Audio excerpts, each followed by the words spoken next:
Salut à toute la team Rue des joueurs, c'est Léo et aujourd'hui on se retrouve pour ma nouvelle vidéo pronostic sur le match opposant l'équipe de France à la Croatie de ce soir. Donc si vous souhaitez miser sur ce match, vous pouvez le faire via l'opérateur BetClick qui vous propose l'offre suivante. Donc jusqu'à 100 euros offerts en free bet sur votre compte si votre premier pari est perdant. Donc pour profiter de l'offre, il vous suffit de vous inscrire chez BetClick via le lien qui est dans la description de la vidéo. Vous rentrez le code promo RDJ en majuscule. Et donc, si votre premier pari est perdant, BetClick vous rembourse le montant de votre premier pari en free bet à hauteur de 100 euros maximum. Donc, surtout, n'hésitez pas à profiter de cette offre. Donc, ce soir, on a un match entre l'équipe de France et la Croatie. Donc, le dernier match de ce rassemblement, le quatrième en 2 semaines, en une semaine et demie environ. Donc on voit que physiquement ça commence un petit peu à peser dans les jambes. Donc je vous avais déjà fait la semaine dernière la vidéo pronostic sur le match Croatie-France, donc à Split. Donc j'avais un petit peu donné la France un petit peu favorite. C'était le deuxième match. Je pensais qu'ils allaient un petit peu vouloir se racheter de leur défaite au Stade de France face au Danemark. Au final, ils ont fait match nul contre la Croatie. Donc je vous refais pas forcément l'analyse que je vous avais fait entre ces deux équipes-là dans la vidéo de la semaine dernière. On va plutôt parler un petit peu de la suite. Donc la semaine dernière, l'année dernière, il y a eu le match aller entre la France et la Croatie. Donc en Croatie, cette fois-ci à Split. Donc ils ont fait un partout les deux équipes. Donc Didier Deschamps, il avait énormément fait tourner l'effectif. Donc il y avait juste Tchouaméni qui était le seul joueur qui était présent au coup d'envoi contre le Danemark et contre la Croatie. Sinon les 10 autres joueurs, donc il avait fait des changements de la rotation. Donc là, ça sera à nouveau un petit peu le cas. On parlera de la compo probable un tout petit peu plus tard. Mais donc après ce match-là, un partout face à la Croatie, et l'équipe de France, ils ont fait un partout contre l'Autriche, alors que la Croatie a gagné 1-0 contre le Danemark au Danemark. Donc la Croatie qui a fait des bons matchs de préparation, un petit peu meilleur que l'équipe de France sur les résultats. Pour l'instant, l'équipe de France, c'est 3 matchs sans victoire dans ce rassemblement, 2 matchs nuls et une défaite. Ils sont derniers du groupe avec 2 points, alors que le Danemark, qui sont premiers, en a 6. Donc, il faudrait vraiment commencer à gagner des points pour essayer de rattraper le retard là, de ces premiers matchs, car sinon, ça va être compliqué de défendre le titre de champion de Ligue des Nations et de participer au Final Four en juin prochain. Donc le Danemark qui affrontera l'Autriche là en même temps. Donc si le Danemark venait à s'imposer et à ramener les 3 points, il serait premier avec 9 points. Et donc la France aurait 2 points si elle perd, 3 s'il y a un match nul et au mieux 5. Mais donc s'il y a une contre-performance, admettons un match nul entre la France et la Croatie ce soir et que le Danemark l'emporte, il y aurait 3 points pour la France et 9 pour le Danemark. Donc ça commencerait quand même un petit peu à faire pas mal de différence.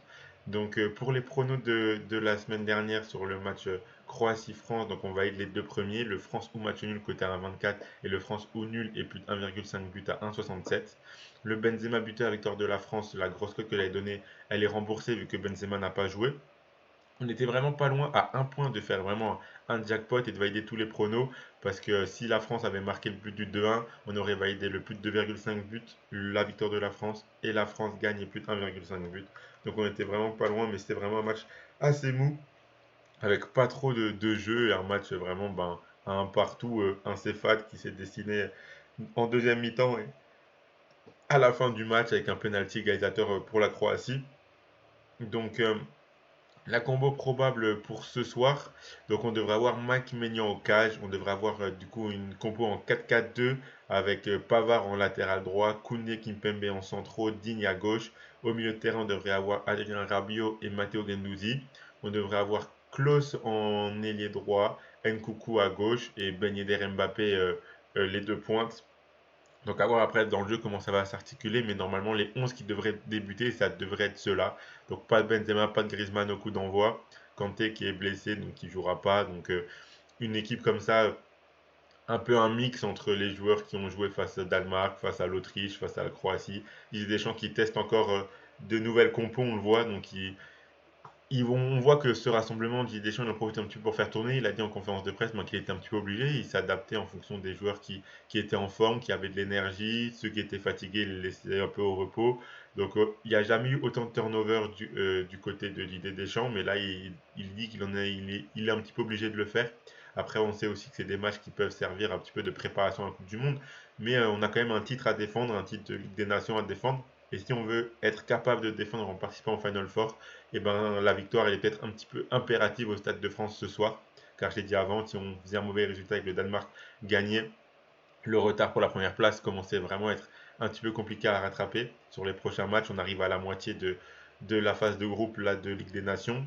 Donc bon, à voir ce que ça va donner, mais je pense que la victoire ce soir au Stade de France, elle est un peu impérative, surtout pour se racheter de la défaite à ce Danemark au Stade de France aussi. Donc je vais quand même partir sur mes pronostics, vous allez le voir, bah, encore sur une confiance française. Et je pense que là, ils sont vraiment obligés de faire un résultat et de gagner. La compo, elle est pas trop mal. Des joueurs plutôt bons, des jeunes, des joueurs un peu plus expérimentés. Je pense que ça peut bien s'articuler.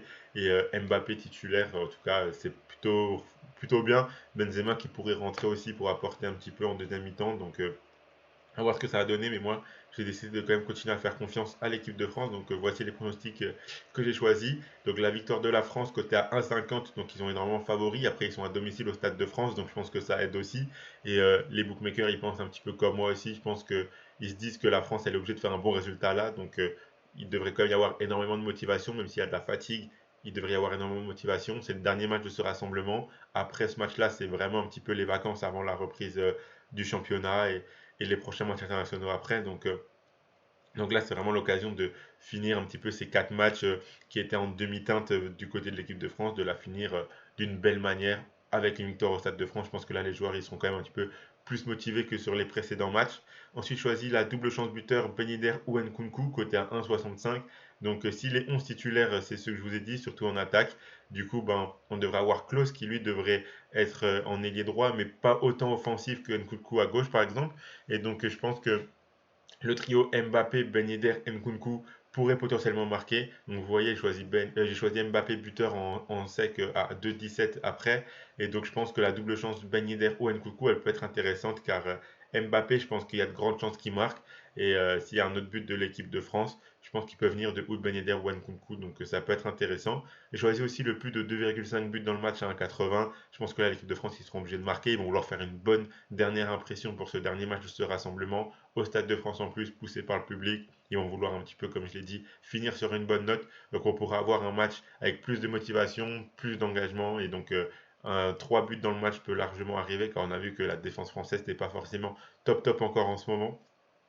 Et ensuite, du coup, ben, pour aller un petit peu avec tous mes scénarios, la plus grosse cote que je vous propose, c'est la victoire de la France et le plus de 2,5 buts dans le match qui est coté à 2,28. Donc voilà, une petite victoire 2-1 ou 3-1 de l'équipe de France. J'imagine peut-être un scénario un petit peu comme ça, avec peut-être la Croatie qui ouvrirait le score et la France qui en mettrait deux derrière, ou peut-être la France qui ouvre d'abord, qui se fait égaliser, qui après met le 2-1 par exemple en deuxième mi-temps avec un remplaçant un petit peu qui fait la différence. À voir, mais en tout cas, j'imagine un petit peu un scénario comme ça. Donc voilà mes pronostics. Donc comme je vous ai dit, vous pouvez miser avec l'opérateur BetClick. Donc par exemple, si vous choisissez la victoire de la France côté à 1,50, si vous mettez vos 100 euros de BetClick dessus, si la France gagne ce dernier match, ce rassemblement, vous remporterez 150 euros. Et si ce n'est pas le cas, BetClick vous remboursera 100 euros de free bet directement sur votre compte. Donc ça permet de sécuriser un petit peu au cas où. Donc voilà, c'était Léo. Donc si vous avez aimé la vidéo, n'hésitez pas à mettre un pouce bleu, à vous abonner, à activer la cloche pour être à l'affût dès qu'on sort des vidéos. N'hésitez pas à rejoindre le groupe Telegram où on balance énormément de pronos assez régulièrement sur un peu tous les sports. Donc le lien il est dans la description. Et n'hésitez pas à mettre en commentaire vos pronostics pour ce dernier match de l'équipe de France pour ce rassemblement et de faire un petit peu un bilan de ce que vous avez dit. Soyez à l'affût, normalement demain mardi, on fera un live avec Axel tous les deux pour parler un petit peu de ce rassemblement national et pas, surtout de l'équipe de France, ce qu'on a pensé de ces 4 matchs. Donc l'heure n'est pas encore définie exactement, donc on vous tiendra au courant sur les différents réseaux, mais donc soyez à l'affût, demain normalement il devrait y avoir un live, Axel et moi, pour parler un petit peu football. Donc voilà, c'était Léo. N'hésitez pas, donc, comme je vous dis, à mettre un pouce bleu, à vous abonner. Et on se retrouvera du coup pour la nouvelle vidéo. Un Grand Prix de Formule 1 qui arrive ce week-end, où on fera un bilan sur le Grand Prix qu'il y a eu en Azerbaïdjan à Bakou ce week-end, mais donc avec des performances plutôt correctes de ma part. Donc on verra ça encore vendredi quand je vous ferai ma vidéo Safety Prono.